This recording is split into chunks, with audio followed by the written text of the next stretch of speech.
معروف اداکارہ فیروز خان کی والدہ صوفیہ ملک کی جانب سے حال ہی میں دیے گئے انٹرویو میں بیٹے کے ماضی میں اداکارہ سجل علی سے تعلقات پر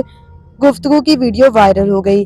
انٹرویو میں انہوں نے اگرچہ اعتراف کیا تھا کہ ان کے بیٹے غصے والے ہیں، تاہم انہوں نے بیٹے پر سابقہ اہلیہ پر تشدد کی باتیں مسترد کیں اور دعویٰ کیا کہ جب ان کے بیٹے پر الزامات لگائے جا رہے تھے، اس وقت عورت کاٹ چل رہا تھا۔ اسی انٹرویو میں جب ان سے پوچھا گیا کہ ان کے بیٹے کے سجل علی سے بھی تعلقات رہے، اگر وہ ان کی بہو ہوتی تو وہ کیسا محسوس کرتی، فیروز خان کی والدہ نے مختصر جواب دیا اور سجل علی کی تعریفیں کی۔ انہوں نے کہا کہ سجل علی پیاری بچی تھی اور پیاری بچی ہیں، جبکہ وہ انہیں ذاتی طور پر بھی بہت اچھی لگتی تھی، لیکن ان سے نصیب میں نہیں تھا، اس لیے کچھ ہوا نہیں۔ جو نصیب میں ہوتا ہے وہی ہوتا ہے۔